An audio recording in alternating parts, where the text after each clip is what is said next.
Hello everyone, welcome back to the channel. Today we're talking about the Diplodocus Mount at the Carnegie Museum of Natural History.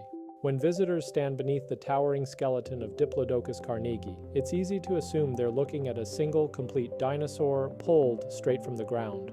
But in reality, this iconic mount is the result of more than a century of revision and reconstruction.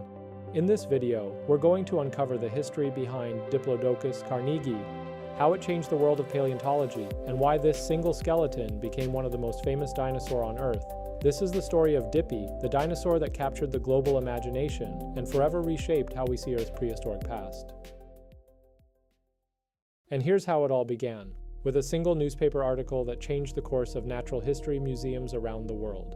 In 1898, industrialist Andrew Carnegie spotted a newspaper report about a giant dinosaur fossil discovered in Wyoming.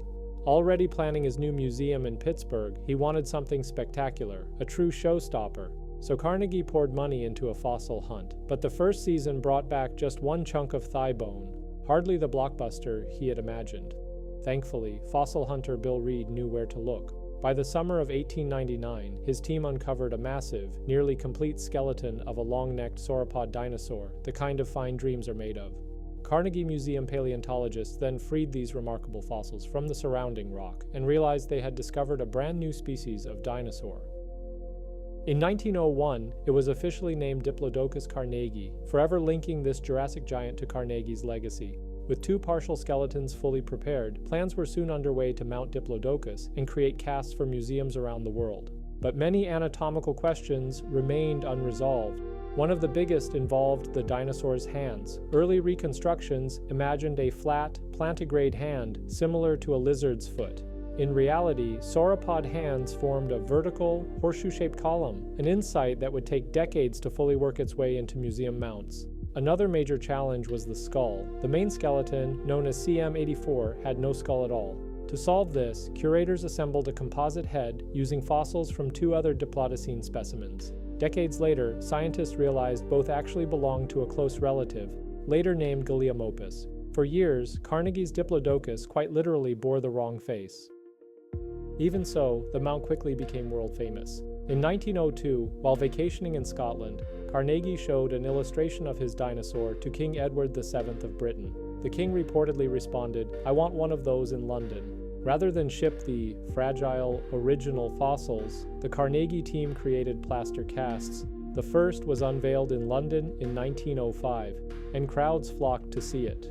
Between 1905 and 1930, casts of Diplodocus were sent as diplomatic gifts to museums across Europe and beyond.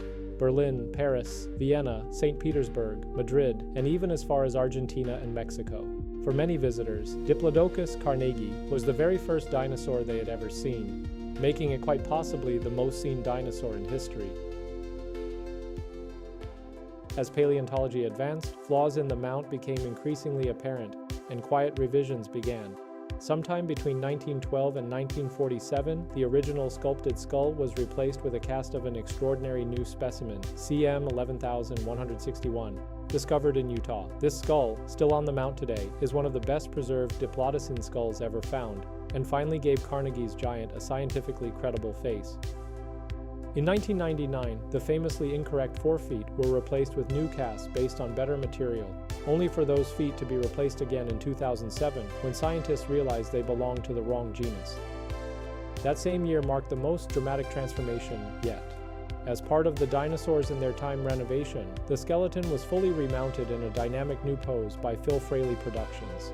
The tail was raised, missing vertebrae were added, incorrect limbs were removed, and new scaled replicas of forelimb bones were created, carefully adjusted from smaller but well-preserved specimens to match Diplodocus carnegie's immense size.